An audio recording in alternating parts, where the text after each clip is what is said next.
For a great cup of joe, there's one thing you should know. Your morning brew can also be playful. Buff Boy Brewing guys make the temperature rise, and you surely feel naughty when you swallow our coffee. If you want some real heat, give your mouth a fine treat. You will want some more, rest assured. Buff Boy Brewing, you can't get enough of. It's time for The Scribble, your weekly fix of celebrity chats, bizarre stories in the news, and basic random chatter with best-selling author and syndicated radio host Jeremy Bradley. Make sure your seat is in the upright and locked position and your barf bag is securely in place. Here's Jeremy Bradley. Thank you very much, Larson. Jeremy Bradley here. Welcome to The Scribble. Thanks for tuning in on SoundCloud and iTunes and at thescribbleshow.com. No guests joining me this week. It's 30 minutes of you and me. I've been waiting for this because when you look at it, there was 2 weeks of Big Brother. We had Cynthia from The Social. We had Jimmy Fortune last week. And now I want you all to myself. I've got a bunch of stories and rants to go on, so we're going to get into those right after this. Are you tired of commuting to a job that makes someone else rich? Working harder than ever, but getting nowhere? Do you hate spending hundreds of dollars every week on daycare? Having someone else raise your children? With our opportunities, you can start earning money as soon as next week. You get to be the boss, work from home, and live a happier life. At Be the Boss Network, you'll find hundreds of work-from-home opportunities that you can literally start today and be earning money as soon as next week. Go to freedom41.com and start earning money as soon as next week. You get to be the boss. Get out of the rat race. Work from home. Go to freedom41.com right now and change your life today. That's freedom, the number 41.com. Go to freedom41.com and start earning money as soon as next week. You be the boss. Go to freedom41.com.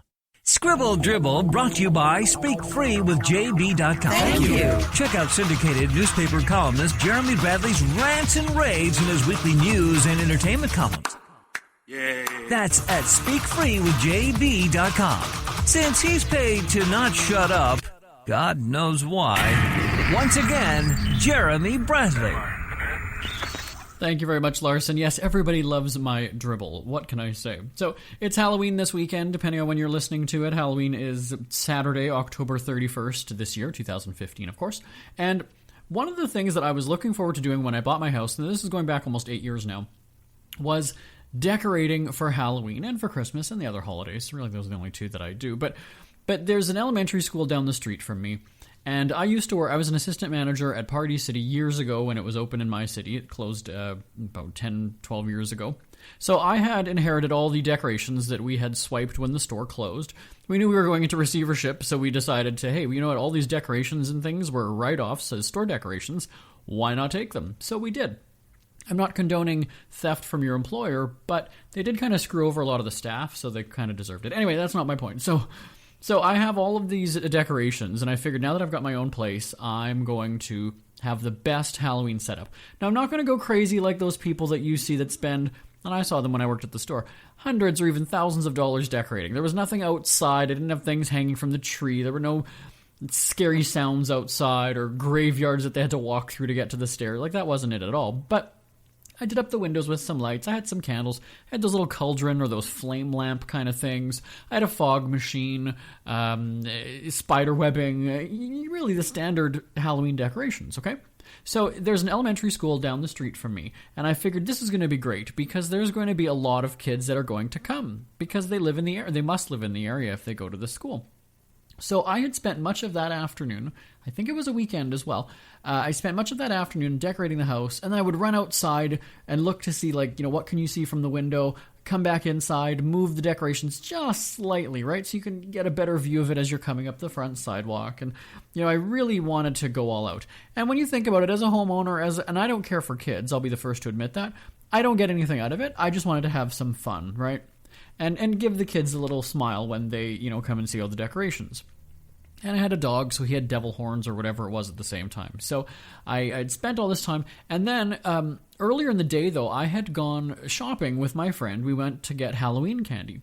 And he said to me, well, how much are you going to get? And I said, well, I should get a lot because there's a school right down the street and da-da-da-da-da. And my big fear, my paranoia, was that you're going to have 5 kids come to the door and you're going to have enough candy for 3 of them. And what are you going to do then? I don't have cash at home, so I'm not going to give $5 bills. I could give the dog, but I only had one dog at the time. So that was just my fear, was that, something it's just not going to work. And so I bought a lot of chocolate. And thankfully I bought stuff that I actually liked myself, and then I could, have it if I didn't give it all away. So night falls.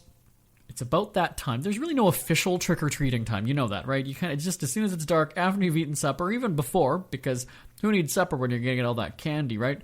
The kids are out in full swing. And I can see them across the street, and I can even see them walking by, and none of them were stopping at my house. Now, then my dad calls me, because my parents have given out candy for, however long they've lived at the house. They've lived 40 years, maybe.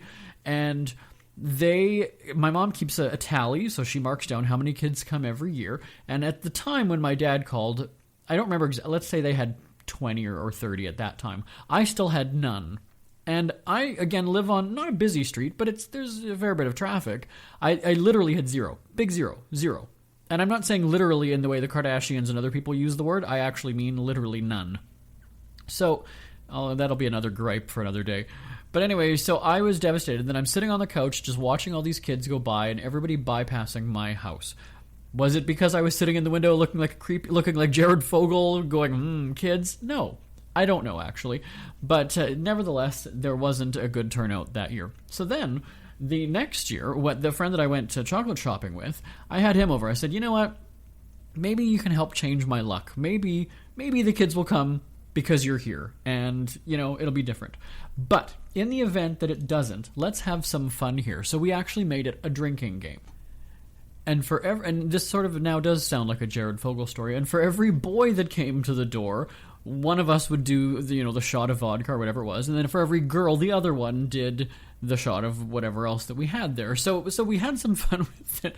And at that point, you don't even care that no kids are coming. Well, I guess after a few shots, you're kind of feeling good about yourself, and you're just having a good time. But that's kind of what we did. So we turned a kid's evening into a grown-up evening with booze and doing shots like that. So that's, again, it's Friday the 30th right now, so there's still time for me to actually go out and hit up the liquor store. I'm already slurring like I'm drunk, but I don't need booze, just to have some fun with the Halloween. So, yeah, definitely the first year in my new house was devastating, to say the least, because, there just wasn't that great of a turnout. Now, I don't know if it's that parents just don't trust society these days and they're not bringing their kids around. I hear that there's, like, shopping malls and different community centers that kind of just do, like, a safe Halloween sort of thing where the kids will go from store to store and, be given candy there. To me, again, I don't know if that takes the fun out of things. For us as kids, it was great to come running home from school, eat as fast as we could, and go out. Now, again, being from the prairies of Canada, Halloween could be a very cold night. Thankfully, this year it's actually quite mild. But that was the fun of it, is getting in your costume, going out, running up and down the 2-3 blocks that were, and then you'd come home, warm up a little bit, dump your candy. Mom would take out the stuff that we didn't like and then use it when she runs out, or we would come home and we would trade, my 2 brothers and myself, we would trade with each other as to, who likes this, and, and that was the fun of it. And we would go out, it seemed like we were out for hours, maybe it was perhaps 2 hours, but we were also on our own. We didn't have the parents standing at the end of the sidewalk as we go up the person's walkway and watching us and making sure. It was a different time back then. I guess I'm saying, 25 years ago or so. So certainly, and I know even in our family, it's very rare that you'd have the kids, the 6-7-year-olds going, okay, we're going to the park now.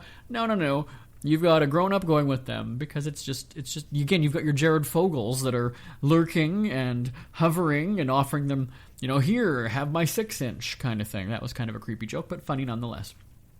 And don't even get me started about Jared Fogle and that Dr. Phil episode that aired, I guess, today and yesterday. Yeah, definitely very weird. So that's my little rant about Halloween. I don't know if you make it a fun time where you live, but I would love to hear about it. Now, we get spooky with my dogs because our friends at buycostumes.com send costumes for my dogs, Ernie and Basil, and we have the funniest pictures. There's a peacock, there's Bacon, there's a sunflower, there's Waldo from Where's Waldo, there's Superman and Batman. We've got them in tuxedos. Go to our radio show's website. That's jbonair.com. jbonair.com. Take a look. They're just adorable pictures. Honestly, you don't even have to like dogs to find the pictures cute. They're precious. So check that out. And I think there's pictures of me carving a pumpkin, actually, with Ernie.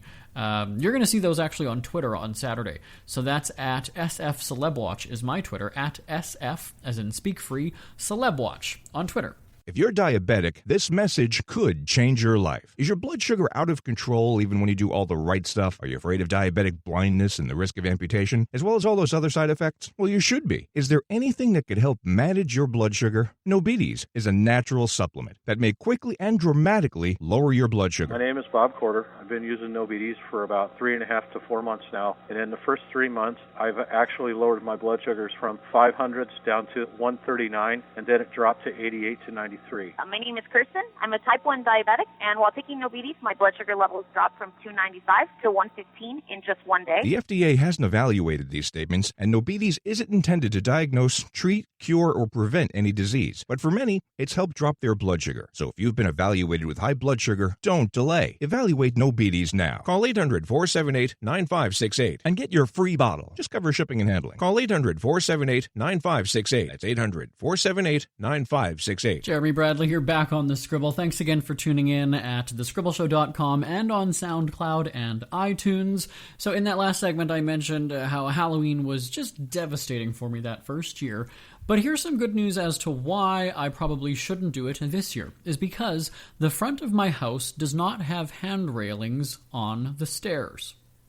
So who cares, I hear you saying to yourself? Well, apparently the city of Winnipeg does. I live in Winnipeg, Manitoba, Canada. That's always how you say things for American listeners, right? Winnipeg, Manitoba, Canada. And I got a threatening letter from this city about a month ago saying that I'm violating a bylaw, a livability bylaw, because I don't have handrails on at least one side of my stairs, because there's an elevation of 3 or 4 steps on the platform that you have to get up to my front door.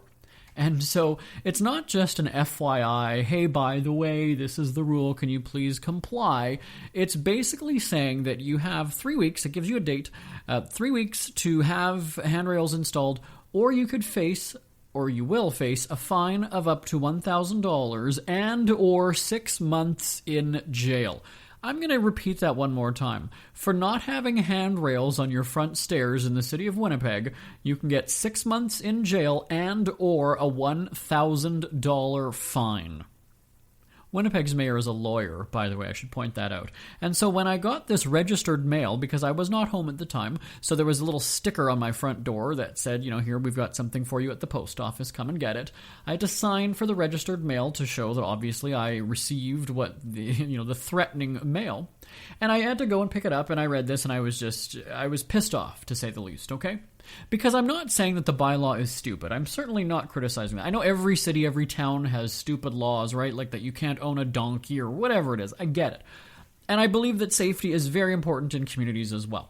But here's the deal. You're coming at me like a criminal. If there was an education about this, because you know what? I'm probably violating a whole bunch of bylaws. I just don't even know about them, right? It's bylaw 1.9764.32. I don't. Do you really think that people live in a city and know every single rule and every single law, especially something like that? I can understand the dog licensing crackdown that they do, and my dogs have been licensed, so it's not like I'm breaking that rule. But definitely, coming at you and going, failure to comply, which is the exact wording on it, So I feel like a common criminal. So what my point is, and I emailed this to the city councilors and the mayor, I brought the mayor in on this one, and just said, I don't appreciate this attack. This is your approach, is that you're assuming that we all know this rule, because I ended up showing about 50 people. I took a picture of it, I texted it out, emailed it out, posted it on Facebook, and asked people if they legitimately knew about this. Not just to have them side with me, because I know that there's probably going to be people that won't side with me, but I want to get a general consensus from the public as to who knew about this rule. None of the 50 people that I had asked knew about this rule.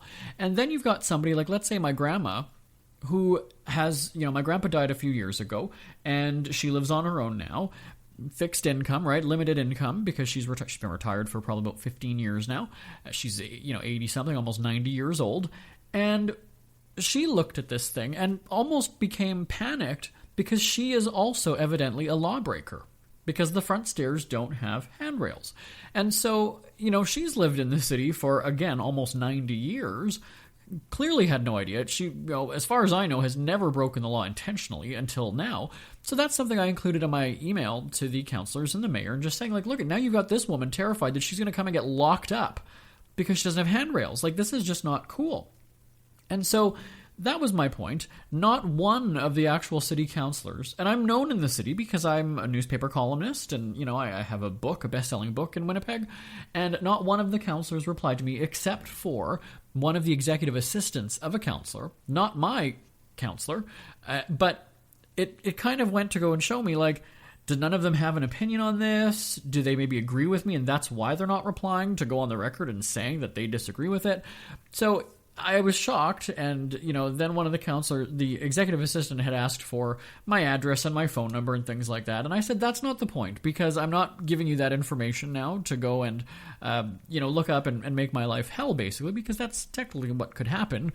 I've heard stories about that too, right? If you nitpick the city, well, you've got that bylaw enforcer who's now just going to find every little thing wrong. You've seen that on TV shows, right? And so I said, it's not even about where I live, who my counselor is, what the deal is. Bottom line, this is coming out as a threat. And when I go downtown Winnipeg and I see the social parasites who are drinking out of beer bottles, huffing stuff out of their fist, drinking Listerine and all those things, and that's downtown Winnipeg, certainly a tourism endorsement from me. But when I'm stopped at a red light and I see people doing that out on the street, just in the general public, and I'm the one doing jail time because I don't have handrails on my front stairs. You see if that's fair or not. I pay my taxes. I even adopted a dog from the shelter so the city wouldn't have to be burdened by that or put him down, anything like that. But I'm going to jail because I don't have handrails. So it's interesting that the reply I then got about a week later was from the director of the Community Services Department, and, thanked me for bringing it to their attention. And because of my email, he says, they're going to reevaluate the wording of these types of notices. And that, the bylaw officer was just enforcing the rules. And again, I get it. I've never said that the bylaw is stupid. What I'm saying is that your delivery of it is. And so they're going to reassess that and look at it. And I just wrote back, well, thanks. You know what, if I'm going to be a responsible consumer and homeowner, I'm not just going to panic and go, oh my God, I've got to get these hand railings installed now. I'm going to shop around, right? You're going to call some companies. You're going to get some quotes. You're going to, take your time with this thing. So in his reply, he had said that they're not about enforcing this. It's not about enforcement. It's about compliance. And they want to work with people to make sure that they follow the rule or get this all taken care of. The wording in that email, or in that letter that I got in the mail is far, far different than what the guy told me in his email to me. So it makes you wonder, though, how many people have that fear put in them, right? And then all of a sudden just act and think that they're going to go to jail or pay $1,000 fine. I could very easily see it being a money grab for the city if all of a sudden they show up at my door on that deadline and I don't have handrails in. But again, I've got an email from the guy who copied the mayor on his reply, I should point out, saying that they're wanting you to comply. They're not actually enforcing it. And if I do get a ticket or you don't hear me on the air next week, I'm probably in jail because I broke the law. So, would love to hear your thoughts about this. Send me an email. jb@jbonair.com is my email address. jb@jbonair.com. And again, we're on Twitter, @The Scribble Show, @The Scribble Show on Twitter. More rants about my home in Winnipeg coming up right after this. We hear you chirping. Get scribbling. Tweet up the Scribble at The Scribble Show. Join the discussion with Jeremy Bradley. It's all going down right now on Twitter @The Scribble Show and @thescribbleshow.com. 30 minutes of JB fun here on The Scribble. Thanks for tuning in to the podcast this week. And again, at SoundCloud and iTunes and @thescribbleshow.com. No celebrity guests. I figured, we've just bombarded this show with guest after guest after guest, and we get so rushed, and there's no time to have that quality bonding with you, the listener, the subscriber, the radio fan, the podcast pervert. I don't know what, I ran out of words there, but definitely a lot to express in terms of opinions this week, and maybe even next week. We'll see what happens next week. So I'd mentioned, I've been going on these rants about my neighborhood. First was the Halloween sadness of no kids coming to the house, and then my handrails and my potential jail time. So what's interesting is that Canada Post, if you're a Canadian and you're listening to this right now, you know that last government, under the Harper regime, was gutting Canada Post and making all these changes to your postal service. And so my neighborhood was one of the first to get these massive community mailboxes that we previously had not had. And so, mail delivery at best is sketchy because, I've sent out things and people tell me that they haven't got it. And so from our office, we send out books, right? Because people buy my best-selling book, The Official Guide to Being a Winnipeg Cheapskate. And we have other books out there as well, so we send them from our office in Winnipeg. And we've had some complaints from people who say, you know what, I ordered this and you didn't send it to me. I didn't get it. And it's happened probably about 3 or 4 times in the past year, let's say. And some of them are actually living in Winnipeg. So we kind of had this, all right, well, Canada Post might not be the most reliable, but you're sending something within the city, so that's kind of what most people do, right? You just use your postal service. Or the USPS if you're in the United States. You rely on that because you feel that as a government body, it should have some sort of credibility, you'd think.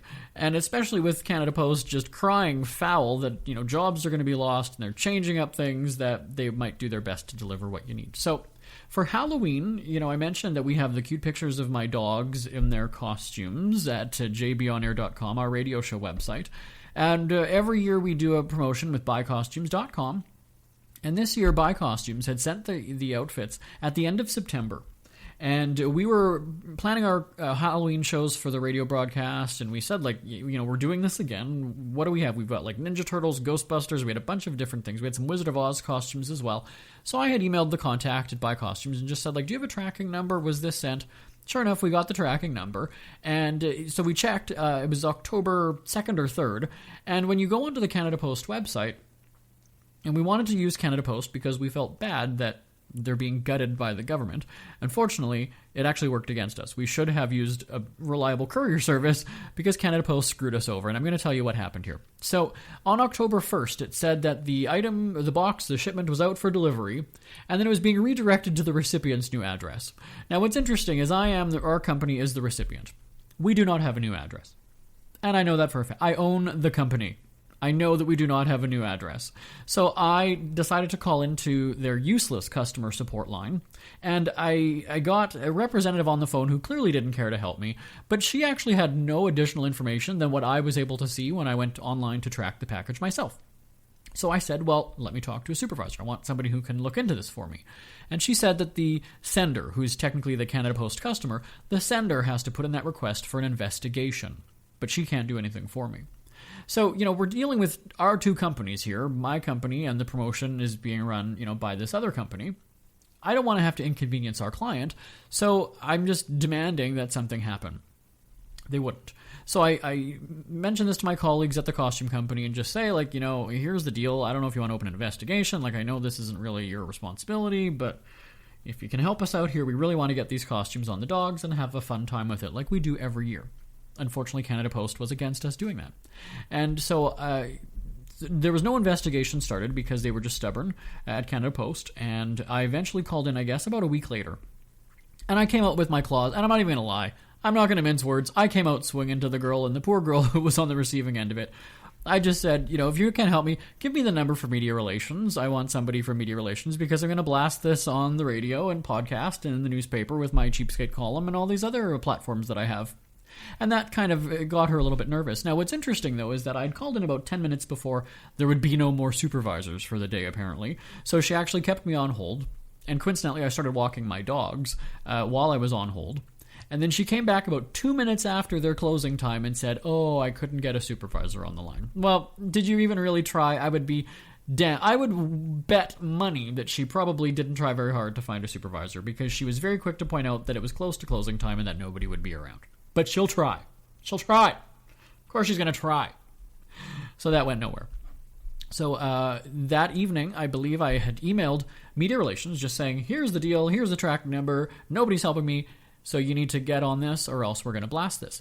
Now, for the record, because I know we do have to state this, and we did our fair share, we offered Canada Post the opportunity to come onto our radio shows or even just comment on the phone in general to address the situation. However, the requests were not responded to with a decline or an agreement to come on the air. But yes, we absolutely did give Canada Post multiple opportunities to go on the record and speak to this person to person on the air verbally, and we even asked for a written statement as well, and we did not get anything provided by media relations. Okay, so I'm just going on the record to say that so the lawyers can breathe easy. We invited, and we probably gave them way more opportunity than we should have or even needed to, but absolutely every 2 days I was asking, so are you going to come on for an interview? So are you going to come on for an interview? And they never did agree. They never did answer the question. Okay, so we've got this box of costumes somewhere.